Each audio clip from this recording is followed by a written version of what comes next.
पढ़ना है और तीसरा चैप्टर का नाम है मुद्रा, बचत और साख। हमको लगता है ना कि मुद्रा के बारे में हम लोग उसमें भी पढ़े थे, तो याद है ये सब पढ़ लिए थे, ATM, debit card, credit card, cheque, bank और वो सारी चीज भी इसमें भी आकर हम लोग क्या करेंगे, पढ़ेंगे। ठीक है, तो मुद्रा, बचत और साख, तो सब तीन को टॉपिक है। हम सोच रहे हैं ना कि तीनों को हम लोग अलग अलग दिन अलग अलग डेट में पढ़ेंगे। तो सबसे पहले हम लोग क्या पढ़ लेते हैं, मुद्रा, और बाद बचत और साख को देखेंगे।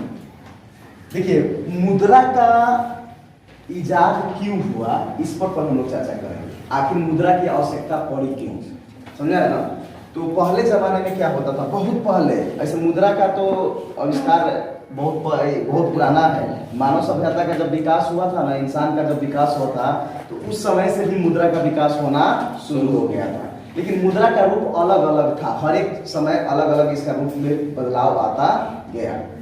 इस मुद्रा के रूप में क्या आते गया, बदलाव आता गया। लेकिन मुद्रा का विकास पहले भी हो चुका था, लेकिन दिन प्रतिदिन और उसमें डेवलपमेंट करके आज आपके सामने जो मुद्रा है वह अवेलेबल है।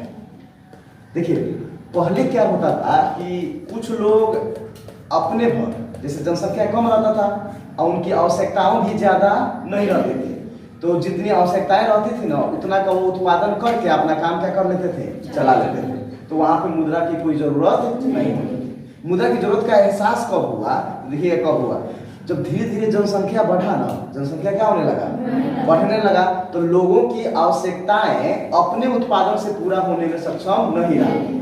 ढेर लोग बढ़ गया और ढेर लोगों की जरूरत वो खुद से नहीं कर पा रहे थे। तो जब खुद से नहीं कर पा रहे थे तो उनकी आवश्यकता पड़ा दूसरों से लेने का।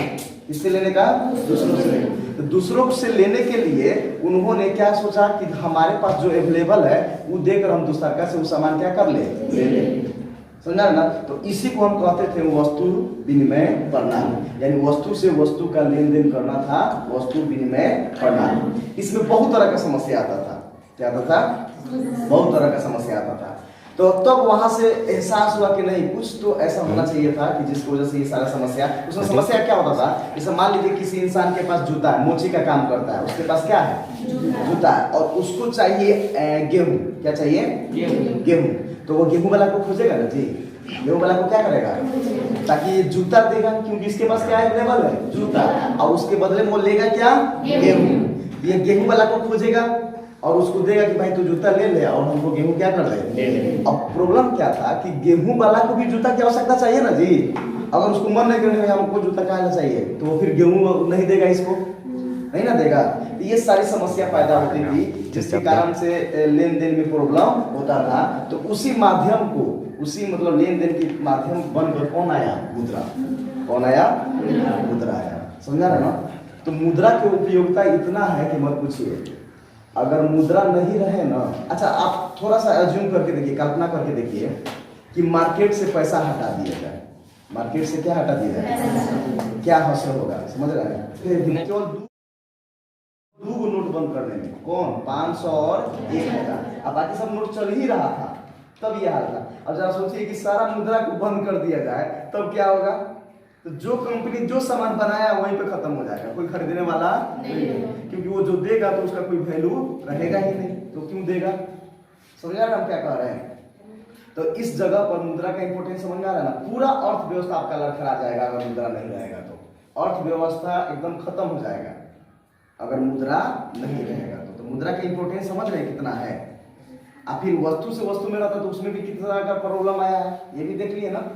अब आते हैं, जैसे आप आजकल कुछ भी हम लोग खरीदेंगे तो सब जगह हमको क्या चाहिए, मुद्रा चाहिए, हर जगह मुद्रा चाहिए। कोई भी सामान लीजिए वहाँ पे मुद्रा चाहिए। तो सबसे पहले ना हम लोग थोड़ा सा वस्तु विनिमय प्रणाली पढ़ेंगे, मुद्रा भी हम और एक्सप्लेन में पढ़ेंगे।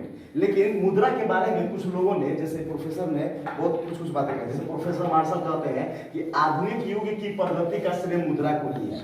अभी जो युग चल रहा है ना, अगर इसको विकास करना है ना, तो इसका श्रेय आप किसको दीजिएगा, मुद्रा को। अगर कोई मंगल ग्रह पर यान भेज रहा है, अंतरिक्ष बना रहा है, साइंटिस्ट बना रहा है, मोबाइल का इजाद हो रहा है, जो नया नया generation 5G 4G 2G 3G ये सब आ रहे हैं, इस सब का श्रेय आप किसको दीजिएगा, मुद्रा को। ये सब मुद्रा से इम्पॉसिबल है।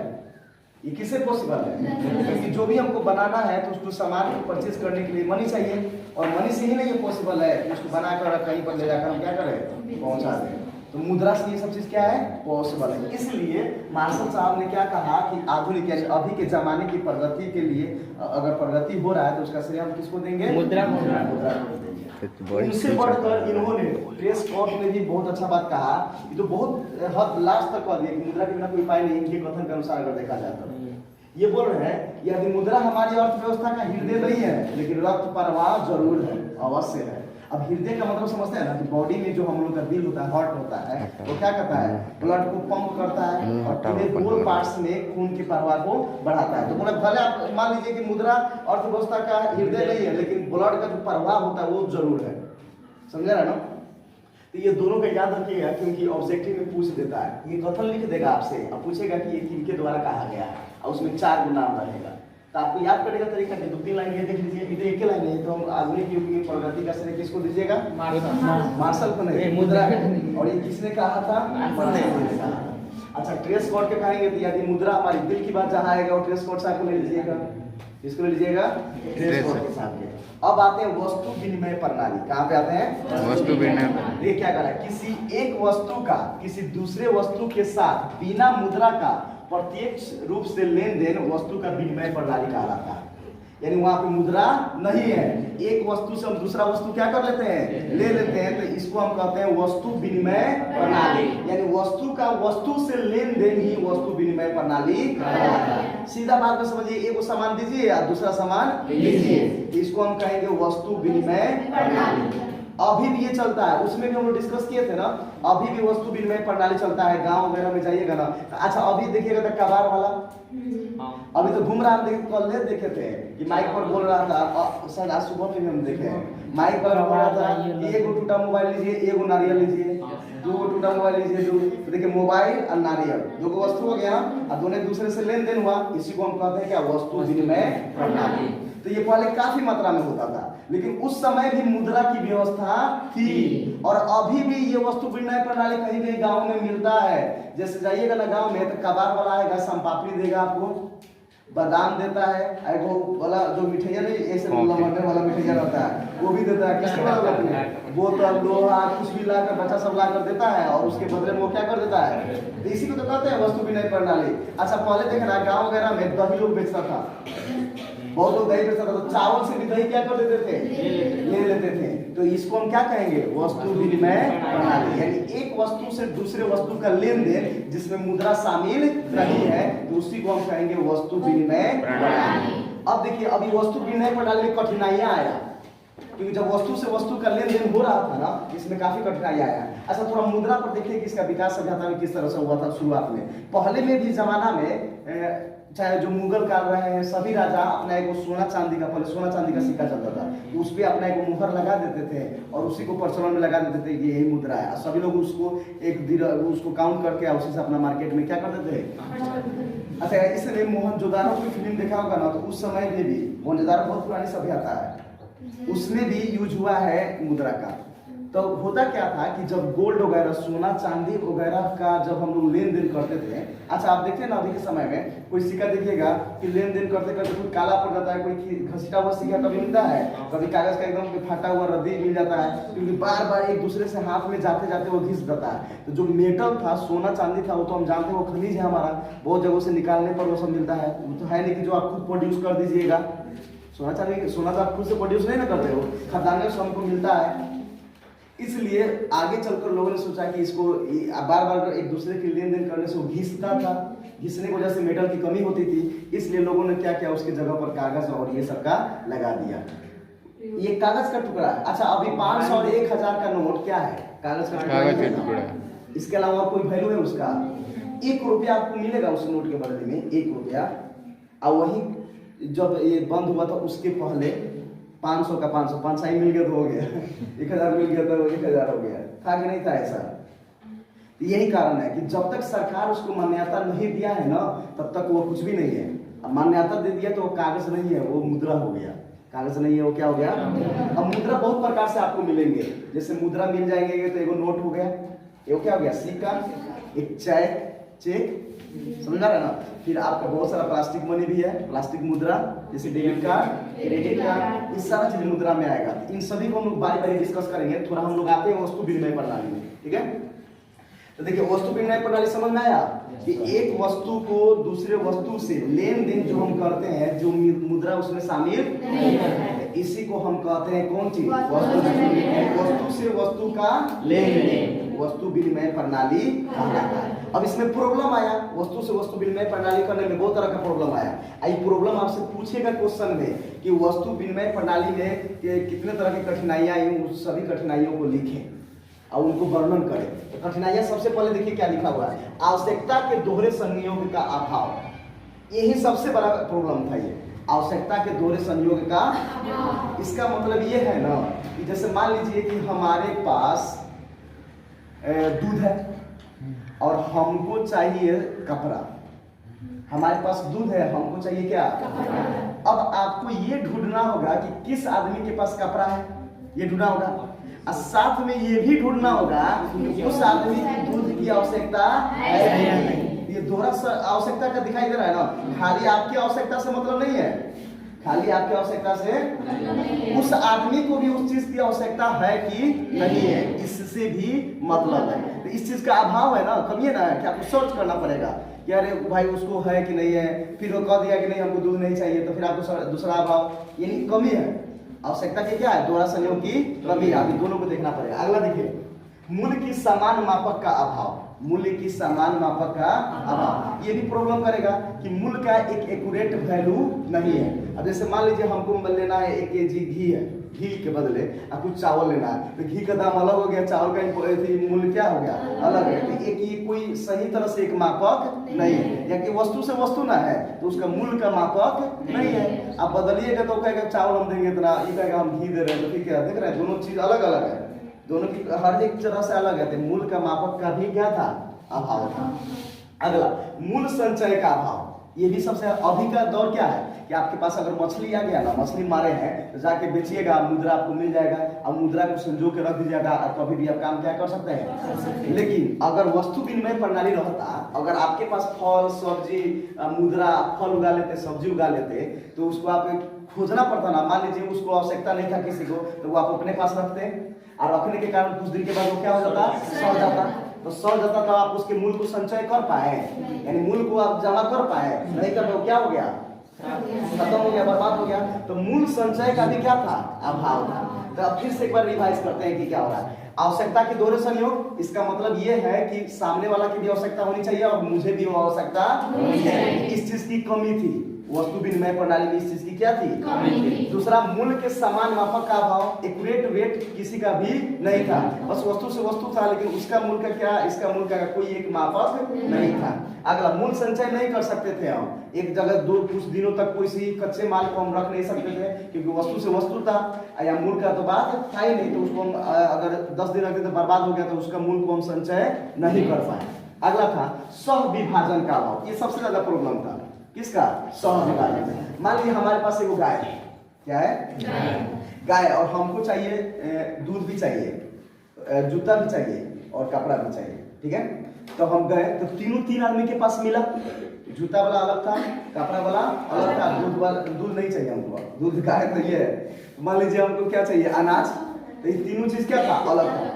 तो अगर हमको तीनों चीज चाहिए गाय के बदला में, तो हम कैसे देंगे गाय को, आधा आधा करके नहीं ना देंगे, क्योंकि जब देंगे तो वो गाय क्या हो जाएगी, नष्ट हो जाएगी। उस जगह पर कुछ भी, अगर बकरी रहता तो बकरी को भी देते, तो अलग अलग काट के नहीं देते, तो वो क्या हो जाता, सामान क्या होता, नष्ट हो जाता था। तो वही कह रहा है कि सब विभाजन का क्या था, अभाव था। हम लोग विभाजन नहीं कर पाते थे। लेकिन आज के दौर में अगर आपके पास गाय है, तो गाय का एक मूल्य हो गया 10,000 12,000, 12,000 रुपया आ गया आपके पास, अब जाकर सबको क्या कर दीजिए, बांट दीजिए, तो वो सब विभाजन हो जाएगा। लेकिन अभी सब वस्तु में ये प्रॉब्लम होता था। अब अगला था भविष्य के भुगतान की कठिनाई। भविष्य के, ये उधार लेने वाला का बहुत समस्या था। जैसे आपसे कोई उधार ले लिया कि भाई तो अपन गाय दे दे उधार हमको, अब उधार लेकर वो गाय क्या किया, चला गया। अब जब वो गाय उधार लेकर गया तो उसका दूध वही पिया, क्या किया, आप गोबर का यूज जलावन के लिए वही किया, फिर आपको गाय लिया क्या कर दिया। जो दूध देने वाले थे, जो दूध देने वाले थे उनको घाटा हुआ कि नहीं हुआ, और जो लेने वाले थे, बोले गाय देने वाले थे, वो उनको घाटा हुआ, और जो लेने वाले थे उनको नफा हुआ। तो इसमें उधार लेन देन में भी समस्या होती थी, किसमें, भविष्य की भुगतान नहीं होता, बाद में हम तोहरा के दे दे, तो इसमें ये समस्या होता था क्योंकि मुद्रा नहीं था, वस्तु था। तो कोई वस्तु में ना आप उधार लीजिएगा, अभी क्या था मुद्रा लीजिएगा। और उस समय क्या कीजिएगा, कोई सामान अगर हम आपसे उधार चाहेंगे तो ये नहीं करेंगे भाई तू अपने बैलगाड़िया दे दे। आप बैलगाड़ी क्या कर दिए, दे दिए, और देने के बाद जाके इस्तेमाल कर रहा, फिर लौटा दिया आपका, लेकिन आपको फायदा क्या हुआ, कुछ भी नहीं। ये समस्या आती थी किसमें, वस्तु विनिमय प्रणाली। अब आते हैं मूल हस्तांतरण की समस्या, ये भी समस्या है। जैसे मन क्या हमको बगहा में नहीं रहना है, तो जब नहीं रहेंगे तो हम यहाँ अपने घर बिल्डिंग बेच के जाएंगे ना, लेकिन उस समय मुद्रा था नहीं, तो मुद्रा नहीं था तो आप क्या कीजिएगा, नहीं बेचिएगा कैसे, कहा ना किससे बेचिएगा, किसको चाहिए तब ना। उसी तरह आपका मूल का हस्तांतरण क्या हुआ, एक जगह से दूसरा जगह मूल किसको ढूंढिएगा, हमारे पास से होता है, लेकिन सही मापक नहीं था, हम जाकर खूब ज्यादा जमीन खरीद लेता है, ऐसा लोग करता है ना। लेकिन उस समय करता क्या, उस समय खत्म हो जाता बाजार। तो ये मूल हस्तांतरण की भी क्या थी समस्या थी। तो वस्तु विनिमय प्रणाली में यही समस्या होता था। अब इसी समस्या को समाधान करने के लिए इसका इजाद हुआ मुद्रा का। अब मुद्रा आया तो देखिए क्या रोल है उसका, अब इसीलिए इसको खत्म कर देगा। आवश्यकता के थोड़े संयोग का अभाव। अब जैसे मेरे पास जूता है, अब मेरे पास मुद्रा है, अगर हमको जूता चाहिए किसी भी दुकान में जाएंगे भाई जूता खोजने की जरूरत ही नहीं है, टाइम लगाने की कोई जरूरत नहीं। पैसा का जूता की दुकान में गए जूता खरीद लिए, चावल खरीदना है पैसा है गए चावल खरीद लिए। अब तो इतना एडवांस हो चुका है कि एक ही मॉल में सारा चीज मिल जाएगा, आटा दाल चावल जो खरीदना है क्या कर लीजिए, खरीद ले जाइए मॉल में घुसिए और सब सामान आप क्या कर लीजिए और बिल चुकाते रहिए। खरीदने वाला तो खरीद के चल लेता है, बस आप पीछे से क्या रखे रहिए, पकड़ ले जाइए इसे। काउंटर पर बस आपकी जरूरत है, किसी की जरूरत नहीं पड़ता है, कहाँ पे काउंटर पर। अजीब यहाँ पे नहीं माहौल है, लेकिन बड़े शहरों में बड़ी अच्छा माहौल है। पीछे पीछे घूमना है, ऊपर से बस देख रहा है, वो इतना अच्छा से सजा के रखता है ना, अट्रैक्टिव रखता है कि जो सामान डेली यूज वाला है ना उसको एकदम सामने फ्रंट पर रखेगा, एकदम कि एकदम चमकदार दिखाई दे तो तुरंत ये बड़ा ठीक लग रहा है, उठा के रखेगा। उसको ना पता है कि वो रखने से कितना रुपया हमारे पॉकेट से देना है, इसको क्या फर्क पड़ता है, उठा के रखते जाना है। आपको बढ़िया दे देता है, सब ट्रॉली भी दे देता है, किसको नचाते जाइए, जो दिखाए उसमें क्या कर देना है, हाँ एकदम फ्री है, लगता है कि सब अपना ही है। अच्छा मार्केट का देखो कितना अच्छा सेंस है मार्केटिंग का, कि मॉल में सब सजा देता है, अब कोई टोकने वाला नहीं, कोई रोकने वाला नहीं, ये सब समझता है कि अपना ही है सब। दाएं उसमें से उठा के क्या करता है, रखता है। जैसे ही जब काउंटर पर आता है तो इतना बड़ा बिल निकलता है, तो बिल तो चुकाना नहीं है, तो फिर फर्क क्या पड़ेगा, सामने वाला बेचारा इंतजार करेगा कि कितना हुआ होगा, अपने दिमाग में जोड़ रहा है कि मेरे बटुआ में उतना है कि नहीं है, पूरा देख रहा है, उसी में लगा हुआ है बेचारा।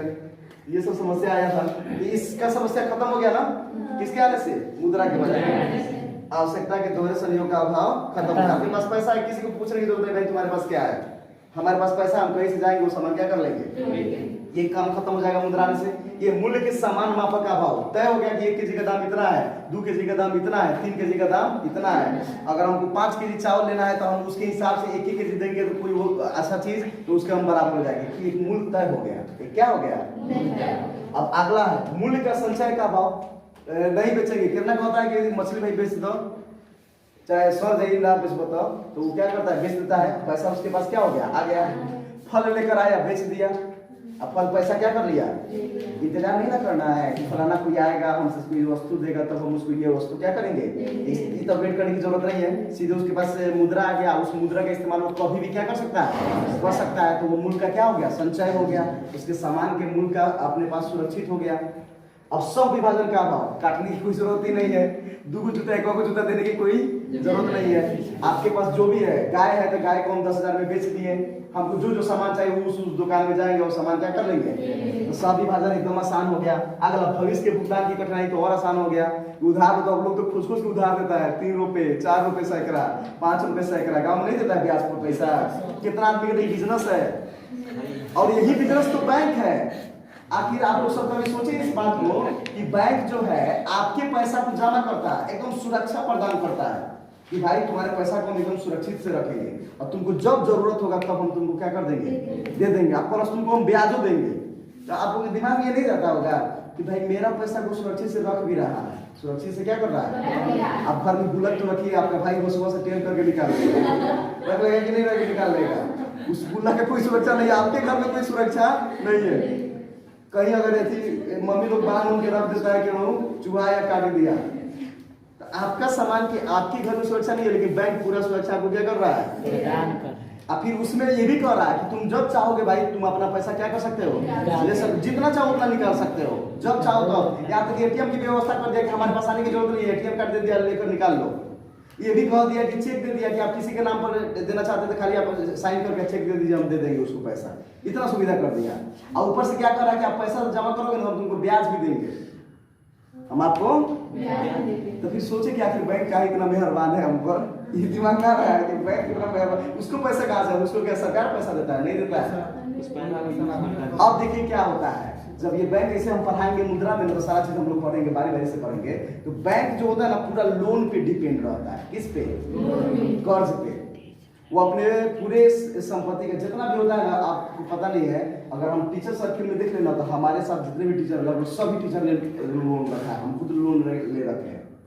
हर महीना उसको 5,000 ब्याज हम देते हैं, समझा रहे ना। तो सब कोई ब्याज देता है, उसी से उसका क्या होता है, स्रोत होता है। जितना वो जमा किया उसको ब्याज दे दिया, जितना जमा किया लोगों को, जिनका पैसा उसमें जमा है, बहुत लोगों का पैसा जमा रहता है, उनको ब्याज दे दिया। और फिर ये अपना पैसा दूसरे को दिया, आप ही के पैसा दूसरे को क्या कर दिया, दे दिया। तो उससे जो ब्याज मिला उसको, अभी दोनों के अंतर में से जो पैसा बच जाता है उसी को उसका फायदा है। बैंक को क्या है, फायदा है। ये आपको वस्तु विनिमय प्रणाली समझ में आया? एक बार मोटा मोटी अंदाज में समझ लो। वस्तु विनिमय प्रणाली का मतलब वस्तु से वस्तु का लेन-देन, इसमें मुद्रा शामिल नहीं रहेगा। तो वस्तु विनिमय प्रणाली में क्या क्या समस्या है, ये 6 समस्या है। 6 समस्या के बारे में आप नहीं लिख सकते हैं, लिख सकते हैं ना। चलिए रहने देते हैं, फिर बाद में देखेंगे।